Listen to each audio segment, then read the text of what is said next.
Hello guys, we are back with our next lecture. In this lecture, let us go through the concept of risk management, guys. Okay, so basically, I hope everyone has some basic idea about a risk, right? Okay, so let us take a small real-time example, guys. Okay. So assume that you are interested in share market and all those things, and you want to invest in some shares. But if you ask your parents or someone, they'll be saying that there is a high chance of risk in it. So risk, they'll be using the word risk.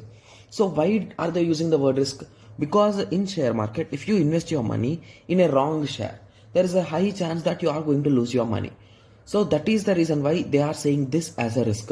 There is a potential loss of money here, right? Similarly, risk.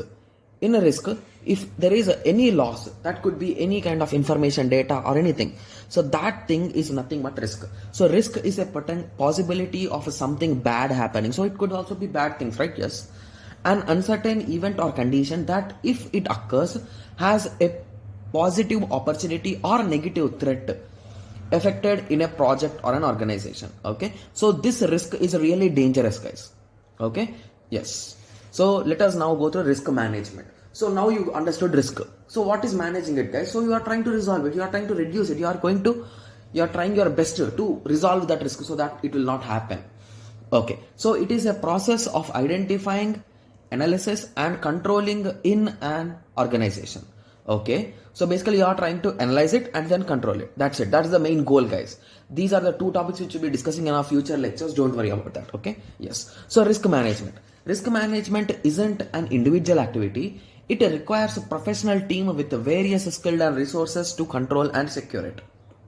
Okay, so whenever you hear the risk management, okay, so there will be one officer who will be observing everything, and there will be one more officer who will be executing everything, and the risk management is done. You'll be thinking in this way. But in large companies, in high scale companies, they'll be having a particular team, guys, with many members. They'll be doing the analysis and all those things will be done by the team, right? So that is the scale of risk management, guys. That much important it is. Because if there is no proper risk management, then if there is any kind of risk occurring, there will be a huge loss for you. There will be no resolving solution, right? Yes. Okay, so the first step is nothing but a risk identification. After that, you'll be doing risk control. Okay. Please remember one thing, guys. There will be a dedicated video for risk identification and risk control, like next to next. Both lectures will be after these two, guys. Okay. Yes. So process of examining an organization. Okay. Current information, technology and security situation. So you will be analyzing everything. So here, by the name identification only, you should understand it. Okay. Similarly, risk control. So you're controlling it. So applying controls to reduce the risk to an organization data. That is nothing but your risk control.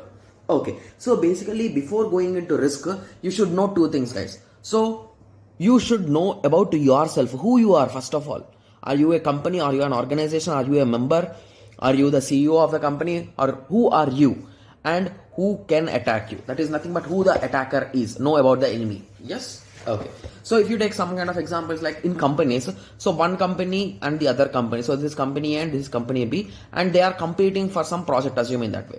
Right? So before giving their bids, they will be knowing that how much the opponent could give, how much they are willing to give, like that everything information will be collected, right? So that is the reason why the same situation here we will be applying, guys. So here also we need to know about ourselves clearly, like how much we can invest, how much we can do, like that. Okay. So identify, examine and understand the information and system currently in the place. So basically what is your status, you should understand and everything. So assets, system, uses, stored and transmission. So basically these are the flow, guys, you can understand. Okay, so understanding everything about the information. Okay, similarly know about your enemy. So what can your enemy do, how potential he is, how much he can invest, how much he is ready to pay for someone to get the data of yours, like that. You need to understand about the enemy also. Okay, so I hope everyone got some basic idea about the risk management. So in the next lecture we will be discussing about risk identification, guys. Okay, so let us meet in the next lecture and discuss about risk identification. Okay, thank you, thanks for watching.